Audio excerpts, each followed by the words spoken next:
Eu tive a honra de conversar com um dos maiores treinadores de powerlifting do mundo e da história. E no vídeo de hoje eu vou mostrar tudo que a gente conversou e todos os insights, dicas, conselhos que ele deu para nós sobre programação de treino, seleção de exercícios, competição e tudo que envolve o power. Fala galera, aqui é o Léo Veloso e sejam bem-vindos a mais um vídeo aqui do canal. Para quem não me conhece, eu sou atleta e treinador de powerlifting e posto conteúdo sobre treino de força e power toda semana aqui no meu canal e também no meu Instagram. Se você tiver interesse na minha consultoria online ou então nas minhas fichas de treino, todas as informações vão estar aqui embaixo no link da descrição. E bora lá então para mais um vídeo do nosso novo formato aqui do canal. Já não é mais tão novo, né? Mas enfim, o quadro onde eu trago para vocês uma espécie de entrevista, digamos assim, com atletas e treinadores agora, né? Super famosos do meio, para vocês terem acesso a como que essas pessoas pensam, como que essas pessoas programam seus treinos e o mais importante, a gente trazer informação lá da gringa, onde é muito comum, onde é muito famoso o powerlifting, para nós aqui do Brasil que não temos tanto acesso à informação assim. Vamos lá então, a gente vai falar hoje sobre o treinador Jason, que para quem não conhece, ele é basicamente o head coach, ou seja, o treinador principal da equipe TSG, que é uma das maiores equipes do mundo e que tem como atletas um elenco simplesmente incrível, como por exemplo o famosíssimo Taylor Atwood, que é praticamente um dos atletas mais conhecidos do levantamento de peso, com uma das melhores performances que com certeza vai ficar marcado na história. Assim como também tem a grandiosíssima atleta Lia, que é uma francesa fenomenal, que tem marcas incríveis, campeã mundial também, enfim, um elenco realmente muito pesado. Então realmente esse cara tem bagagem, tá? E eu gostei muito de conversar com ele, principalmente porque ele tem, né, uma metodologia, digamos assim, muito metódica. Ele é um cara que, assim como eu, gosta de analisar dados, gosta da parte teórica também, gosta dessa parte de programação. Isso é muito legal para trazer para vocês. Bora lá então. O Jason, ele tem 31 anos e ele já atua como treinador de powerlifting há 12 anos. Então, pô, é muita coisa. Ele tem muita experiência, então realmente sentem aí, fiquem com a cabeça aberta, quer dizer, não literalmente, né, a mente aberta, porque vai vir muita informação e muito conteúdo que você precisa absorver. Uma das coisas que eu perguntei para ele, que eu acho que é sempre muito interessante quando a gente conversa com um treinador, é sobre qual que foi, né, a sua maior conquista, quais que foram as suas maiores conquistas no meio do powerlifting. E ele disse exatamente o que eu já estava comentando com vocês anteriormente, né? As maiores conquistas dele foi ter a oportunidade de treinar o Taylor Atwood, alcançou a maior pontuação de qualquer atleta ali no ano entre 2021 a 2023, levantando um total de 838,5 kg, pesando 74 kg, cara, surreal. Assim como a Lia também, que se tornou a levantadora de peso, né, a powerlifter feminina com a maior pontuação também no powerlifting, levantando incríveis 556,5 kg, pesando 63 kg, caraca, uma monstra. Mas enfim, antes da gente realmente dar continuidade à parte de conteúdo em si, de conhecimento em si sobre treino, periodização e etc. Uma das curiosidades que eu tive, eu acho que talvez você também tenha se perguntado, é se o Jason ele também compete ou se ele já competiu. E ele me contou uma história que, cara, é bem curiosa, é bem diferente do que a gente está acostumado a ver. Ele disse que, por exemplo, o Taylor Atwood, assim como o Jeff Nippard, para quem não conhece, é um youtuber muito famoso lá da gringa, produz um conteúdo sensacional sobre treinamento também, que se você ainda não conhece, recomendo muito fortemente que você vá conhecer o canal dele. Enfim, esses dois caras, assim como, lógico, várias outras pessoas, né, confiaram nele para preparar eles para o powerlifting antes mesmo dele ter competido. Aí quando chegou, né, nesse nível, ele viu o negócio dele crescendo, a consultoria realmente tomando a proporção que ele, né, queria, ele viu a necessidade de fato competir para ter essa experiência que é muito importante. E então ele já competiu 2 vezes na categoria até 83 quilos, na época ele era júnior, mas até hoje ele ainda treina e ele disse que está voltando a treinar mais focado no power para competir no futuro, que enfim, ele sabe como é importante. E eu concordo 100% com isso aqui. Eu acho que nós, como treinadores, temos que ser skin in the game, né? Que a gente fala. Ou seja, a gente tem que ter essa prática, a gente tem que passar pelo que os atletas passam para poder entender o que eles passam, digamos assim. Tem que ter realmente esse jogo, né? Realmente na prática. Essa é uma das filosofias que eu mais defendo dentro do meu time, da minha equipe, né? Do Veloso Powerlifting. Eu gosto de testar as coisas em mim, eu gosto de fazer as coisas, eu gosto de competir, eu gosto de ter experiência o máximo de vezes possível, conhecer o máximo de pessoas possíveis também, conhecer o máximo de competições possível, o máximo de informação para realmente poder orientar os meus alunos. E para fazer isso eu preciso ser um atleta sim. Inclusive um dos melhores atletas, tá? Eu tenho essa ambição, eu tenho muito essa vontade de realmente não treinar apenas para ter experiência para ser um treinador. Não, eu quero ser um dos melhores atletas do mundo, se não o melhor. E por conta disso eu vou poder orientar também os meus alunos que têm esse mesmo objetivo, entende? Então eu acho que realmente ser skin in the game é um diferencial, né, muito necessário. Tá, agora vamos lá para o que realmente importa, digamos assim, né? O que eu sei que vocês estão aqui esperando, que é sobre a parte de periodização principalmente. Eu perguntei pro Jason qual que é o estilo favorito dele, o que ele mais costuma fazer de periodização. O método mais focado em percentual ou aquele método mais focado em RPE? E a resposta dele foi, cara, sinistra. O cara é realmente realmente, né, muito sábio. Ele me disse o seguinte: o objetivo principal do treinamento é desafiar o seu corpo além da sua capacidade que você já tem. Isso é conhecido como, né, sobrecarga progressiva na ciência do exercício, na ciência do treinamento. E o percentual de uma RM ou RPE são apenas ambas, né, ferramentas que a gente pode usar para alcançar essa sobrecarga progressiva. Isso aqui eu achei muito incrível. Me lembrou também uma das coisas que um dia eu estava conversando com um treinador aqui do Brasil, o Dylan Lopes, da Kaizen. Ele disse que também aprendeu com outro treinador, não estou lembrado exatamente quem é agora, que basicamente nós como treinadores nós temos uma caixa de ferramentas. E dependendo da ocasião, dependendo do aluno, dependendo do momento, a gente pode querer usar a ferramenta RPE, a gente pode querer usar a ferramenta percentual e por aí vai. Mas aqui o que ele me falou é que na grande maioria das vezes ele de fato dá preferência por prescrever uma carga-alvo, realmente um peso-alvo, um peso fixo, ou o percentual de uma RM. Ele disse que faz mais sentido nas periodizações dele, então ele não utiliza tanto o RPE. Mas ali na planilha dele, em alguns momentos ele encaixa sem problema nenhum, principalmente para coletar feedback, coletar como que foi a percepção e esforço do atleta na série, etc. Eu achei bem interessante essa resposta dele, porque eu gosto de trabalhar de uma maneira parecida, porém eu tento dar mais prioridade ao RPE, mas ainda assim eu quase sempre, se não 100% das vezes, prescrevo também um peso-alvo para os meus atletas de powerlifting. Então, por exemplo, eu coloco lá, você vai fazer um agachamento, sei lá, uma top set de 3 repetições com 100 kg, RPE 6. Se de repente no aquecimento você sentiu que não está sentindo bem, você não está sentindo que é o dia, você pode fazer esse RP6 com menos peso. Ou se você está se sentindo muito bem e quer talvez tentar um peso maior dentro daquele RPE proposto, sem problema se sair dentro do proposto. Então eu gosto dessa combinação, ok? Mas pelo visto o Jason prefere mais ali realmente uma carga fixa, eu acho que funciona bem também. O mais importante é o treinador e o atleta ter essa comunicação e estarem mais ou menos na mesma sintonia. Porque é o seguinte, ó, na minha opinião, e eu sei que eu posso ser um pouco crucificado por isso, mas ó, na minha opinião, uma periodização exclusivamente com RPE, sem sugestões de peso, sem cargas-alvo, sem absolutamente nada disso, apenas, por exemplo, hoje é RPE 6, amanhã é RPE 6.5 e tal, eu acho que o seu treinador não está te dando muita atenção, tá? Eu só acho. Mas isso aqui é uma opinião minha, tá? Eu não estou falando que é algo errado, mas eu tenho essa sensação, tá? Mas enfim, posso mudar de ideia, tá? Não tô querendo ofender ninguém, desculpe se alguém ficou ofendido. Vamos lá então, dando continuidade. Uma das coisas que eu fui conversar com ele, que eu tenho bastante interesse, né, de descobrir como que os treinadores pensam sobre isso, é sobre ter um dia de SBD dentro do planejamento. SBD, para quem não sabe, é a sigla, né, de Squat, Bench Press, Deadlift, ou seja, você fazer agachamento, supino e terra no mesmo dia, simulando a ordem que você irá realizar na competição. E ele me disse que para a grande maioria dos atletas dele, ele prescreve ao menos um SBD na semana e para alguns atletas até mesmo 2 SBD na semana. Segundo ele, os dias SBD constroem resistência, demonstram claramente como os levantamentos em isolados são realizados na ordem da competição e possibilitam frequências de treinamento mais altas para aqueles que não podem ir treinar, por exemplo, 5 a 6 vezes por semana. E achei especialmente essa última parte muito legal. Às vezes a pessoa só pode treinar 3 ou 4 vezes na semana e você quer fazer, por exemplo, um supino 3 vezes na semana, você quer agachar 2 vezes na semana. Então colocar um SBD ali é uma maneira que você garante que você vai ter a frequência semanal dos lifts que você quer. Eu, quando uso SBD, na maioria das vezes é pensando nesse aspecto. Eu, pessoalmente, ao contrário do Jason, não tenho muito essa crença de que fazer SBD realmente vai construir uma resistência, vai deixar você mais preparado, digamos assim, para a competição. Eu, pessoalmente, não acho que isso se aplica a todo mundo, mas eu entendo essa visão. Talvez me falta experiência, porque o Jason tem 12 anos, entende? Eu tenho pouco tempo de power, então talvez falta ainda mais, né, maturidade de powerlifting, digamos assim, para ter essa noção um pouco melhor, porque tem coisas que provavelmente você só vai descobrir que funciona ou não funciona depois de muitos anos, com certeza, né? Muitos anos de teste, muitos anos de acertos, de erros e tudo mais. Então, ouçam o Jason, o cara é muito sábio, gostei muito de ter essa visão.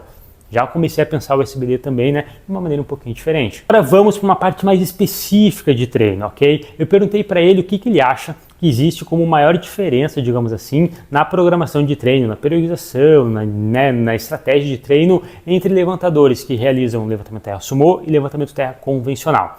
Esse aqui é um tema que eu acho muito interessante, eu tenho uma visão também bem legal sobre esse tema. Vou falar primeiro o que o Jason acha e depois vou dizer a minha opinião. O Jason disse que, lógico, né, visualmente falando, já tem essa principal diferença, né? Por exemplo, né, o convencional utiliza mais costas, o sumô utiliza mais o quadril, né, mais adutores de coxa e tudo mais. Ambos os movimentos vão ter uma extensão de joelho, vão usar os quadríceps para arrancar, vai ter um movimento de quadril. Enfim, essa diferença visualmente eu acho que todo mundo já sabe. Ele comentou aqui também uma coisa que para mim é meio que óbvia, mas eu acho que é legal a gente lembrar que um dos objetivos do terra também é você ter, né, um core bem ativo, um abdômen bem forte, para que você consiga ter uma boa postura. E ele citou aqui uma coisa muito interessante, que aqueles atletas que arredondam mais as costas, fazem o famoso rounded back, né? Não gosto muito desse termo, mas enfim, que arredondam mais as costas, o editor pode colocar aí alguns exemplos, eles são uma exceção e não necessariamente uma regra. Então, para a grande maioria das pessoas faz mais sentido trabalhar para evitar ser tão arredondado, digamos assim. Achei legal essa visão dele e de certa forma talvez eu concorde, porém na minha prática eu vejo que na verdade pode ser que não seja a grande maioria que faça, né, que se dê melhor não fazendo uma postura arredondada. Mas aí eu acho que depende muito de com quem você está trabalhando, né? E é aquilo que eu falei, o Jason tem 12 anos de experiência, então a amostragem dele, o número de atletas que ele já treinou, teve essa oportunidade de treinar, de ajudar, é muito maior que a minha. Então, né, tem essa questão também, né? Ele tendo mais dados, por ter mais pessoas, ele consegue nos dizer melhor se realmente, né, essa postura mais arredondada é mais uma exceção do que uma regra. E de fato, claro, eu concordo, né, que não vai ser uma regra, mas não acho que também seja assim, uma super exceção. Mas o grande ponto é, ele também concorda que alguns atletas vão ter uma postura mais arredondada. Eu acho isso aí, pensamento, né, muito lógico e cada vez mais comum. Agora sobre a parte de programação mesmo em si, qual que é a diferença no papel ali na hora de treinar? Faço terra, sumô, faço terra convencional, o que muda? Ele nos disse algo, né, muito interessante, que é basicamente o quê? No convencional, os atletas vão experienciar, né, vão experimentar uma fadiga maior nas costas, principalmente os eretores da coluna. Em compensação, os atletas que realizam sumô vão experimentar, né, uma fadiga maior ali na região do quadril, talvez adutores de coxa, talvez glúteos, talvez até os quadríceps, enfim, membros inferiores. No entanto, ele não prescreve diferentes treinamentos considerando apenas se a pessoa vai fazer levantamento de terra convencional ou levantamento de terra sumô. Ele não acredita muito nisso. O que ele acredita é que, dependendo se você vai fazer convencional ou sumô, pode mudar um pouco mais ali a variação de acessórios que você vai realizar no seu treino. Por exemplo, pessoas que puxam, né, que fazem levantamento de terra sumô, podem dar mais preferência, por exemplo, exercícios acessórios de membros inferiores que trabalham em adutores de coxa, nos glúteos, rotadores externos, ali do quadril, que poderia ser, por exemplo, glúteo médio, etc. Enfim, fazer um trabalho mais de fortalecimento para os inferiores. Talvez seja mais importante do que quem faça convencional. Eu concordo muito com isso, ok? Concordo bastante. Eu acho que a seleção de exercícios tem a ver também com qual lift principal você vai fazer. Entretanto, eu, Léo, acredito que haja sim uma certa diferença, mas eu digo assim, uma diferença com muito cuidado, porque a gente não pode generalizar, mas eu noto uma certa tendência a pessoas que fazem levantamento de terra convencional não conseguirem tolerar tanto volume e frequência, enquanto que sumô é mais comum, mas eu digo que é difícil a gente falar esse tipo de coisa porque seria muito generalizado. Quer ver um exemplo? Eu tenho um atleta, o Caio, ele é da categoria 74 quilos, ele faz levantamento de terra sumô e ele não se dá bem fazendo mais de um levantamento de terra sumô na semana. A gente já testou algumas vezes e não deu muito bom. Pode ser que mais pra frente a gente teste e dê certo? Pode ser, mas pelo menos hoje em dia ele não se dá muito bem. Agora eu tenho um outro atleta, por exemplo, o Vitor, o Neto, que puxam um levantamento de terra convencional, a própria Nanda também, e eles fazem 2 convencionais na semana relativamente pesados e conseguem tolerar muito bem. Então viu como não dá pra gente realmente generalizar, apesar de a gente notar geralmente essa tendência, não é uma regra total. Logo ele vai falar um pouco melhor disso, fiquem espertos. Mas enfim, ele falou ainda mais 2 considerações sobre levantamento terra que eu achei muito legal, principalmente porque veio essa informação de forma genuína, trocando uma ideia, ele veio e falou, putz, cara, isso que eu preciso trazer pro canal. Novamente ele foi lá e reforçou aquela ideia, por exemplo, no SBD, não necessariamente um SBD, mas falando que, como na competição o terra é depois do agachamento supino, normalmente os atletas dele vão querer replicar essa condição de fazer o terra depois do supino ou depois do agachamento para se condicionarem a ter aquele desempenho, né, na competição. E também a segunda coisa, isso aqui eu concordo 100% assim no embaixo, eu realmente acho que é muito verdadeiro, que é o levantamento terra, ele é o lift que mais se beneficia da adrenalina e daquele período de taper, aquele período de descanso perto da competição. Então é muito comum você não estar fazendo um levantamento terra tão pesado, não estar tendo sua melhor performance, mas na competição você crescer bastante. Agora no agachamento supino isso geralmente não acontece na mesma magnitude, na mesma proporção que o terra. Assim como eu perguntei para ele as diferenças que ele nota na programação de quem faz levantamento terra convencional e sumô, eu perguntei para ele a título de curiosidade, principalmente,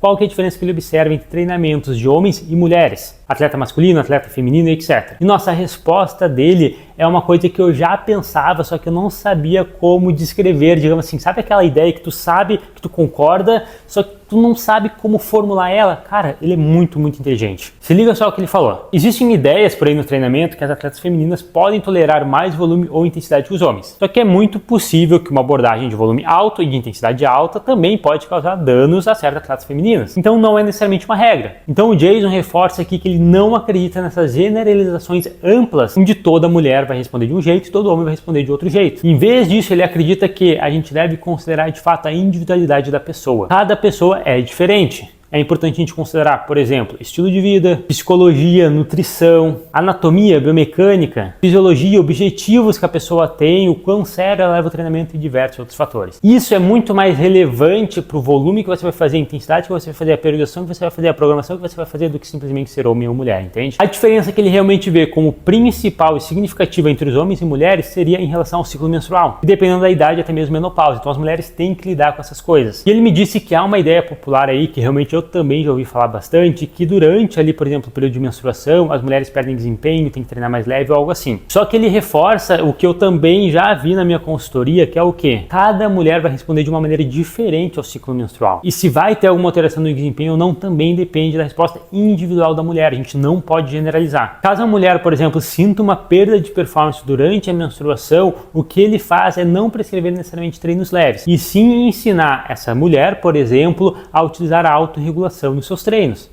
Saber ouvir melhor o seu corpo. Por exemplo, diminuindo um pouco o peso, se de repente é muito pesado, ou interrompendo ali o treino mais cedo, talvez pulando alguns acessórios, matando alguma série, se não está se sentindo bem, está tudo bem nesse dia, ou até mesmo simplesmente descansando e deixando para fazer o treino outro dia, para quando voltar realmente ter um desempenho melhor. E eu achei essa parte muito legal, e de certa forma é aquilo que eu estava falando. Lembra quando a gente tem uma ideia e a gente não percebe que ela é de fato uma ideia? É basicamente isso que eu faço também com as minhas alunas. Eu tenho alunas que perdem desempenho, né, sentem-se mal, digamos assim, não se sentem muito bem, muito confortável quando estão no período de menstruação para treinar. E aí o que eu sempre falo é o quê? Pega mais leve, não tem problema, segue ali o RPE. Se hoje para fazer um RPE 6 o peso é menor do que numa semana normal, não tem problema. Enfim, autorregula o treino, né, para flexibilizar, adaptar para você conseguir treinar bem. Ou então até mesmo tira um day off, volta amanhã, que se sinta melhor, etc. Em compensação, eu tenho uma aluna em específico, né, a Giovana, que eu tenho testado com ela uma programação onde a gente sempre encaixa um deload quando ela vai entrar nesse período, por conta do ciclo menstrual dela ser mais regulado, etc. Porém, logo nossa primeira tentativa disso já não bateu muito certo. O que era para acontecer, segundo ali a previsão, por exemplo, do aplicativo dela, que ela até mandou os print, não aconteceu. Então, sabe, a mesma pessoa que ela tem a ciclo menstrual regulado, também pode ser que, dependendo do momento, dependendo do contexto dela, dê uma desregulada. Então, eu acho que fica um pouco difícil da gente tentar prever 100% e programar o treino em cima disso, enquanto que ensinar a pessoa a autorregular o treino e tal, eu acho que na grande maioria das vezes vai ser mais interessante. Outra consideração importante que ele falou, e eu achei muito legal, isso aqui realmente é algo que normalmente as pessoas não dão tanta bola, e eu posso me incluir aqui também. Eu, como treinador de mulheres, não tinha pensado muito bem nesse detalhe, e admito que às vezes posso estar deixando a desejar, mas já irei mudar isso nos próximos planejamentos. Ele disse que é muito importante a gente considerar que ao treinar as mulheres tem o efeito do braceamento no assoalho pélvico e a relação que um assoalho pélvico enfraquecido tem com a incontinência urinária. Vocês provavelmente já devem ter visto alguns vídeos de algumas atletas treinando pesado ou competindo pesado, agachando, fazendo terra e, né, acontecendo isso aí. Então o que ele recomenda é fazer exercícios de core, como por exemplo elevação de perna, diferentes formas de dead bug, enfim, exercícios para fortalecer o core, para aguentar ali o estresse do treinamento e melhorar esse quadro, ou de certa forma entrar como se fosse um preventivo. Mas ele ressalta a importância de que é muito importante ter um bom fisioterapeuta para encaminhar as mulheres, né, por exemplo, as clientes que sofrem desse problema, porque muitas das vezes vai além do que nós, como treinadores, professores de educação física e tal, conseguimos realmente lidar. Ainda nessa onda aí de comparando, né, um com o outro e tal, cara, eu perguntei para ele, o que você acha que tem de diferença principal, quais são as maiores diferenças de quem treina, de atletas que são das categorias mais leves e categorias pesadas. Exemplo, se a gente fosse pegar lá o Jesus Olivares, 180 quilos, e fosse comparar com, sei lá, cara, o próprio Taylor Atwood, que tem menos da metade do peso corporal dele, o que muda no treinamento? Novamente, ele reforça aquela ideia de que a gente não pode ficar generalizando os treinos apenas, por exemplo, baseado em características físicas da pessoa, como, por exemplo, o próprio peso corporal. Existe essa ideia de que atletas mais leves vão tolerar mais volume, mais frequência, mais intensidade e tal, mas ele disse que isso não é uma regra. O mais sábio sempre vai ser considerar a pessoa da maneira individual como ela realmente é. Ele até cita que uma boa abordagem para você iniciar os seus treinos é começar, digamos, com uma dose mínima para você progredir e ir adicionando uma dose cada vez maior, de forma gradativa, conforme for necessário para você chegar no progresso que você quer. Então não é porque você é um atleta leve que você necessariamente já vai começar com um monte de volume, um monte de frequência e tal, só porque você ouviu falar que pessoas leves se recuperam melhor. Não, começa sempre devagar, começa sempre gradual e vai progredindo. Eu concordo 100% com isso, é o que eu gosto de aplicar também com os meus alunos. E essa abordagem, então, de começar aos poucos e progredindo, permite você respeitar a individualidade da pessoa. E ele até cita aqui um exemplo muito legal que ele tem na própria equipe. Ele deu aqui um exemplo muito legal, que ele e o colega dele, né, o Ben Esgro, treinam o Eli Burks, acredito que seja assim que pronuncia, que ele foi já 2 vezes campeão mundial e é o atual detentor do recorde mundial do terra. O cara é simplesmente sinistro. E o Eli é um excelente levantador convencional com um agachamento muito forte também. Ele costumava realizar em seus treinos regularmente uma tonelagem total de mais de 20 mil quilos de agachamento e mais 20 mil quilos acumulado de levantamento terra cada semana em uma intensidade de 80% a 90% durante a preparação para a competição. Cara, isso é incrivelmente absurdo como esse cara tolera volume, como que ele consegue acumular tanto de volume, porque se você pegar ali a faixa de 80% a 90%, você não consegue fazer repetições tão altas. Ele acumular mais de 20 mil quilos na semana, pô, é muita coisa. E aí ele complementou falando que se ele acreditasse que o Eli, por exemplo, por ser um atleta pesado, que é 120 quilos, eu acho que eu esqueci de comentar, né, não tolerasse tantos volumes, tantas frequências e tal, talvez ele não teria, por exemplo, os 2 títulos mundiais que ele tem. Porque pensa comigo, ele é um atleta pesado, ele é um atleta homem, ele é um atleta que faz convencional. Teoricamente são 3 itens que falam que não podem ter um volume tão alto, uma frequência tão alta, tal, como a maioria das pessoas tentam generalizar aí. Em contraste, ele falou que o atleta dele, Nicolas Peirault, pô, não sei, não faço ideia de como pronunciar isso aqui, o senhor coloca na tela o nome dele. É um atleta que tem 120 quilos e tem um nível de força perto do Eli, especialmente ali no levantamento terra. Só que esse atleta, o Nicolas, ele fez ótimos progressos treinando com algo perto de 8 a 10 mil quilos de volume total, de tonelagem total acumulado por semana nessa mesma intensidade que o atleta anterior. E é muito provável que, se esse atleta, o Nicolas, tentasse realizar o mesmo volume, seja de séries, frequência, exercício, etc., do que o Nico, poderia ser prejudicial para ele. Então aqui ele citou 2 exemplos muito legais para a gente entender que não é porque é homem, não é porque é pesado, não é porque faz convencional, não é porque, pô, qualquer coisa que necessariamente é uma regra você fazer mais ou menos volume. Então a individualidade ainda é a regra. E achei isso aqui fundamental de ser entendido, de ser compreendido, porque eu passo por isso direto na minha consultoria. Mulheres leves, fazem sumô, tem que trabalhar com volume baixo, o oposto do que a grande maioria acredita. Ou então atletas pesados, fazem convencional, são homens e treinam com volume e frequência alta, etc. Então não dá pra gente querer criar regras e generalizar. Perguntei para ele também, na opinião dele, quais que são as variações que ele mais gosta, que ele mais prefere, que ele vê mais resultados para agachamento supino e terra. E a resposta dele foi incrível. Ele me disse que raramente prescreve exercícios de variação. Porque ele acredita que se, por exemplo, ele pode fazer mais agachamento competitivo para melhorar o agachamento, apenas manipulando volume, intensidade, sobrecarga progressiva, etc., ele prefere fazer isso. Então ele coloca as variações apenas quando de fato é necessário, após fazer uma avaliação biomecânica do movimento, da técnica do atleta, e ver se realmente é preciso fazer uma variação. E o mais importante, quando prescreve essa variação, o atleta dele precisa entender, precisa saber, tem que ter o conhecimento do porquê ele está fazendo aquela variação, para que assim ele consiga realmente ter um melhor proveito do exercício. Isso eu concordo 100%. Exemplo, você vai fazer um agachamento com pausa, algumas pessoas, por exemplo, vão fazer a pausa muito embaixo, uma amplitude que ela nem chega perto, né? Ela seja muito além, desce muito mais do que, por exemplo, quando ela vai fazer a competição. Então talvez não vai transferir muito bem. Outro exemplo, a pessoa pode fazer um agachamento com pausa e lá no final ficar completamente relaxado, praticamente largar a barra, arredondar as costas, comprometendo a tensão, não mantendo aquela estabilidade, aquela isometria de fato. E a pausa provavelmente vai ser prescrita pensando em você se manter rígido, manter apertado, tensionado durante uma amplitude que você provavelmente alcança quando faz um agachamento competitivo. Então isso que eu estou falando é apenas um exemplo para vocês entenderem que as variações, elas entram no plano por algum motivo, e é importante que o atleta entenda o porquê está fazendo aquela variação também. Ele até cita aqui um exemplo muito legal. Um atleta que, por exemplo, precisa fortalecer os seus quadríceps naquela posição mais profunda do agachamento. Poderia ser interessante prescrever, por exemplo, um front squat, um agachamento frontal com a barra na frente, entre 6 a 10 repetições, com RPE, por exemplo, 6 ou 7. Entretanto, apesar de fazer sentido, pode ser que, por exemplo, esse atleta ele só tenha essa dificuldade, ele só comprometa a execução quando está muito pesado. Então, talvez trabalhar com RPE 6, 7 para 10 repetições não vai ter uma transferência tão direta. Então, às vezes, o mesmo exercício, agora trabalhando com repetições mais baixas, cargas mais altas, pode transferir então melhor. Então entende que uma variação em si, olhada de forma isolada, na visão do Jason, que agora com certeza eu concordo, não é necessariamente a melhor maneira de se avaliar a variação.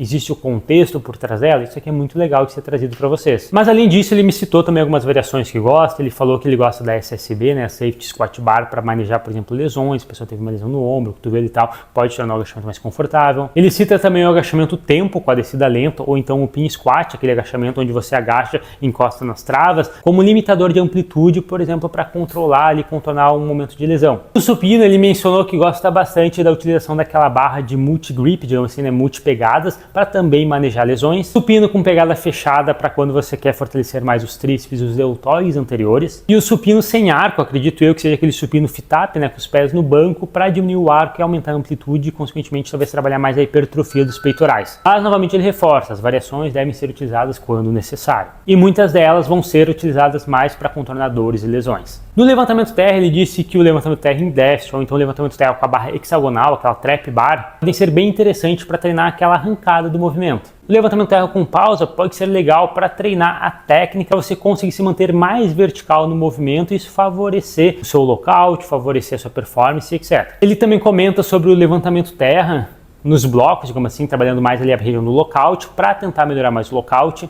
Essa pessoalmente não é uma coisa que eu concorde tanto, mas eu entendo o que ele quis dizer, especialmente porque ele complementa dizendo que essa variação de, por exemplo, terra com blocos, também manejando a carga, a intensidade, pode ser muito legal para contornar também lesões, dores, etc. Eu uso muito essa estratégia com alunos meus, mas no geral, assim como no agachamento, assim como no supino, ele não usa tantas variações assim. Ele citou aqui mais porque eu perguntei, mas a preferência dele é por não utilizar, somente se for necessário. Agora a gente vai falar sobre competição. Isso mesmo, sobre realmente a hora que importa, a hora que você vai para o tablado. Eu perguntei para ele como que ele gosta de montar a estratégia de pedidas, de tentativas dos atletas dele. E aí, para a primeira pedida, ele disse que o mentor e o treinador da equipe dos Estados Unidos, Matt, recomenda abrir ali na sua primeira pedida com algo perto de 90% a 92% do que você está estimando de fazer para a terceira tentativa. Então, por exemplo, se você quer fazer um agachamento com 100 kg, abrir com 90 kg poderia ser interessante. Uma outra regra, digamos assim, prática, que ele disse que gosta bastante, ele considera bastante, é você conseguir fazer 3 repetições máximas com aquele peso.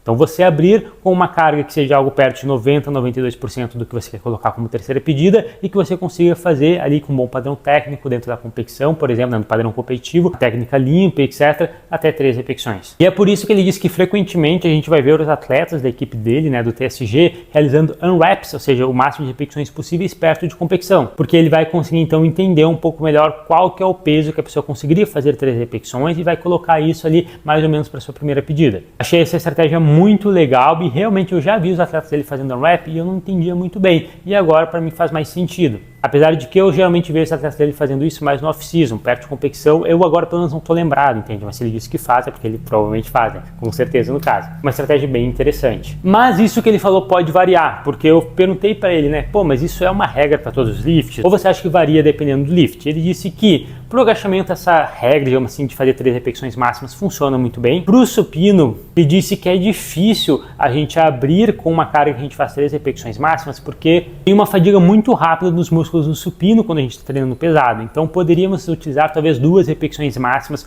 com uma carga de abertura, ou aqueles 90%, 92% que a gente falou e de repente dar um salto maior para a segunda pedida. Já o levantamento terra é o único exercício, o único lift que a gente não tem uma fase excêntrica, né, realmente carregada com sobrecarga. Isso faz com que a primeira repetição seja geralmente mais difícil. Então, muitas das vezes ele vai seguir ali mais ou menos aquela regrinha dos 90%, ou então vai abrir com uma carga que a pessoa consiga fazer algo perto de 4 repetições máximas, para realmente ter ali uma garantia, digamos assim. Sobre a segunda pedida, ele diz que geralmente vai ser algo em torno de 95% a 96% do que você almeja como terceira pedida, ou talvez ali o seu melhor double, ou talvez ali a melhor carga que você fez 2 repetições durante a sua preparação, algo do gênero. E é muito legal a gente entender aqui que a maneira que ele está nos falando sobre a estratégia que ele gosta de seguir para a competição, ele já vai então com uma estratégia pré-elaborada, pré-programada para os seus atletas. Então a maioria dos atletas dele já sabe o que eles vão tentar fazer como terceira pedida, caso estejam se sentindo bem e tal. Claro que é importante ter flexibilidade, mas via de regra eles já vão tendo ali meio que uma meta. E eu gosto de trabalhar da mesma maneira. Quem é meu atleta e já se preparou comigo, já competiu comigo, sabe que eu gosto de colocar lá na planilha primeira pedida, segunda pedida, terceira pedida, se está se sentindo bem, vamos adaptar para isso, não sei o quê. Mas eu gosto de já ter algo programado. Isso de ir só com a primeira pedida e deixar para fazer a segunda e a terceira conforme você estiver sentindo lá, muitas vezes não dá certo. Porque você precisa ter uma programação e uma estratégia para caso você esteja se sentindo bem, caso você não esteja se sentindo bem, para que quando aconteça essas sensações, você saiba para onde correr. Porque se você não deixa praticamente nada pré-programado, se você está se sentindo bem, você vai se sentir simplesmente mal, você não vai saber o que fazer, vai ficar desmotivado, enfim. Tem que ter, na minha visão, uma estratégia. E ele até comenta aqui que a segunda tentativa não deve ser assim tão desafiadora ao ponto de fadigar tanto o atleta para a terceira pedida.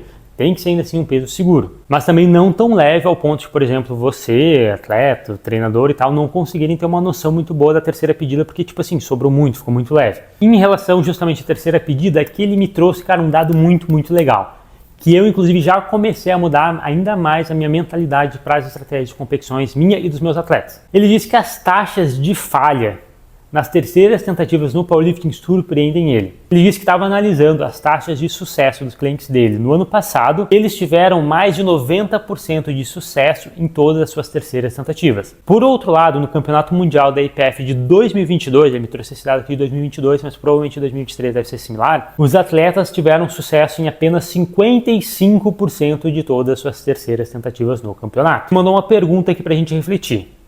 Em que ponto os powerlifters vão colocar um peso na barra que eles realmente vão conseguir? Achei isso aqui incrível e um insight muito valioso aqui pra gente. Muitas das vezes a gente vai competir e a gente vai com aquela sensação de vou fazer a terceira pedida com aquele peso X e se for, e se não for, tá tudo bem. Coloca um peso que você não sabe se você vai conseguir, meio que está 50% de chance que sim, 50% de chance de não, digamos assim, e realmente aqui o que ele falou é muito legal. A terceira tentativa, ela tem que ser feita para ser bem sucedida. Esse é o objetivo principal. Tem que ser feita de uma maneira estratégica também, caso, por exemplo, esteja valendo uma classificação, um primeiro lugar e tal, uma diferença mínima ali entre os outros competidores. Tem que levar isso em consideração e é muito importante que seja uma pedida que seja possível de ser realizada, né? Seja algo realizável, não algo impossível. Porque pensa comigo, porque é a última oportunidade que o atleta tem de acumular mais tonelagem, de acumular mais quilos no seu total, até porque se ele perde essa tentativa, ele vai subir mais 0 quilos na pontuação. E em relação, assim, como definir a terceira pedida, ele diz que gosta de utilizar 97% a 100% do que ele estava estimando para a terceira pedida. Então aqui eu achei bem legal que dificilmente, né, os atletas dele, pelo que ele falou, fazem muito mais na competição do que planejado. E eu concordo muito com isso, é muito difícil, porque você organiza a primeira e a segunda pedida para chegar naquela terceira. Então mesmo que o atleta se sinta muito bem, é difícil de você conseguir 10, 20 quilos a mais na terceira pedida, porque provavelmente você abriu com uma carga e fez a segunda pedida parecida com a terceira, né? Próxima, digamos assim, da terceira. Então o salto ficaria muito alto. Eu vejo às vezes algumas pessoas tentando fazer isso e elas não conseguem. Então essas recomendações que ele deu aqui eu achei muito legal, gostei muito de saber e agora eu quero saber a sua opinião. O que você achou desse conteúdo aqui extremamente longo e denso, mas que realmente eu acho que valeu bastante a pena? Gostou? Ou com alguma dúvida? O que você achou? Por favor, coloque seu feedback aqui embaixo, que é muito importante. Também se inscreva no canal e não esquece de deixar um like aqui embaixo. E é isso aí então para o vídeo de hoje. Espero que vocês tenham curtido essa entrevista aí que eu fiz com o Jason. Esse conteúdo único, inédito e valiosíssimo aqui para nós brasileiros. E aguarde, eu vou trazer cada vez mais conteúdos de excelência aqui para nós. É isso aí então. Valeu!